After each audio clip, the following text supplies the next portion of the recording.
মাননীয় প্রধানমন্ত্রী, 7 বছরের শিশুকে ধর্ষণ করা হয়, অত্যন্ত পরিতাপের বিষয়। আমরা আপনার কাছে আর একটা কার্ড চাই, একটা আমরা জাস্টিস কার্ড আপনার কাছে আমরা প্রত্যাশা করি। জনগণের কাছে থাকে একটা কার্ড, সেটা হচ্ছে লাল কার্ড। সেই শিশুর বাবা বুঝে গিয়েছে বিচার হবে না, সেজন্য উনি বিচার চাওয়া বন্ধ করে দিয়েছে। মাননীয় প্রধানমন্ত্রী, আপনি আমাদেরকে অনেক কার্ড দিচ্ছেন, ফ্যামিলি কার্ড, আপনি অনেক কার্ড দিচ্ছেন, কৃষক card, family card, well card, LPG card, diesel card, খামারি কার্ড। আমরা আপনার কাছে আর একটা কার্ড চাই, একটা আমরা জাস্টিস কার্ড আপনার কাছে আমরা প্রত্যাশা করি। না হয় মনে রাখবেন, আপনি কার্ড বছরে 20টা দেন, জনগণের কাছে থাকে একটা কার্ড, সেটা হচ্ছে লাল কার্ড।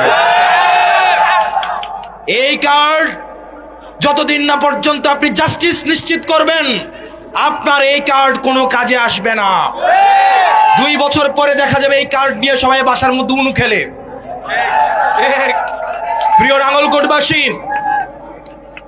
প্রিয় তারুণ্য, আপনারা যারা এখানে আছেন, আপনারা আমাদের ব্যর্থতা মনে করিয়ে দেন, একই সাথে সাথে আপনারা আমাদেরকে আশাবাদী করেন।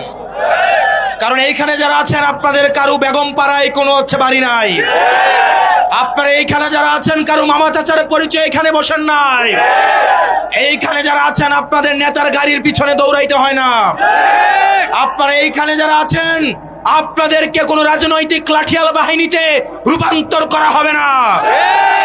আপনারা এইখানে এমন মানুষ আছেন যারা এনসিপি যদি কোনো ভুল করে সেটার আপনারা সমালোচনা করেন। প্রিয় তারুণ্য, আমরা এমন একটা রাজনৈতিক দল গঠন করেছি, যে রাজনৈতিক দল অন্য কেউ সমালোচনা করতে হয় না, সেটা নিজ দলের মধ্যেই সমালোচিত হয়। কোনো নেতিবাচক কাজ যদি করে, নিজ দলের কর্মীরাই সেটাকে জবাবদিহিতার মধ্যে নিয়ে আসে। প্রিয় তারুণ্য, এই দেশটা আমাদেরকে করতে হবে।